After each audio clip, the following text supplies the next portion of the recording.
Tu crois connaître quelqu'un, jusqu'au jour où il te vend à l'invisible. Tu crois qu'il t'aide, jusqu'à ce que tu te réveilles piégé dans une toile spirituelle. Et que le prix, soit la vie de ta mère et de ton petit frère.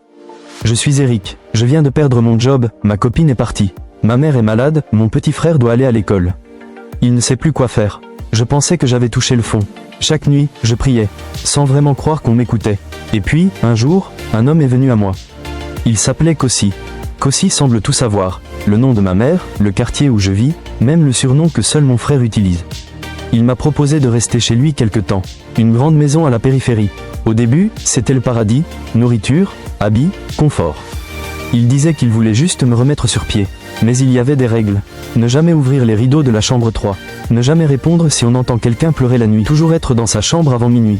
Je commençais à faire des rêves bizarres. Des serpents autour de ma mère. Mon frère hurlait dans un trou profond.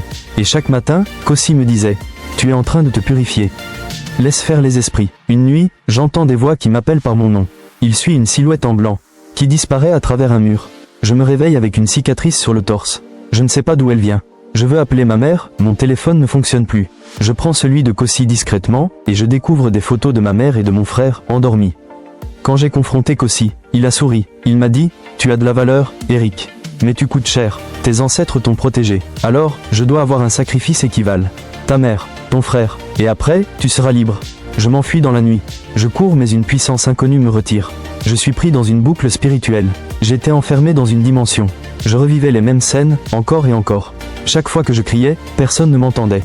Et pendant ce temps, ma mère tombait malade. Mon frère ne parlait plus. Eric, dans un désespoir total, crie en pleine nuit. Si un esprit bon m'entend, sauve ma famille. Une femme apparaît, une ancienne, couverte de corysse et de poudre blanche. Elle dit, tu as mis ton pied dans le royaume des liens. Pour sortir, tu dois rompre toi-même la dette. Elle m'a guidé. Là, j'ai affronté mon propre reflet. Il me disait que j'étais faible, que j'avais livré les miens pour du confort. Je me réveille dans une rue, trempé, seul. Je suis retourné chez ma mère. Elle avait été hospitalisée pour une crise inexpliquée. La veille, mon frère allait mieux, mais ne m'a pas parlé pendant 3 semaines. J'ai tout perdu, sauf eux. Et c'est tout ce qui compte. Une semaine plus tard, un colis est déposé chez moi. À l'intérieur, une seule photo. Celle de moi, endormie, dans la chambre 3. Je n'ai jamais ouvert cette chambre. Et pourtant, quelqu'un m'y a vu dormir. Ne fais jamais confiance à quelqu'un qui vient trop facilement t'aider. Les vrais démons ne crient pas. Ils te sourient. Et parfois, une main tendue est une corde autour de ton cou.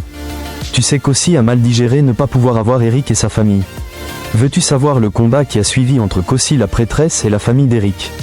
Reste connecté. Abonne-toi surtout pour ne pas manquer la suite et mes prochaines vidéos.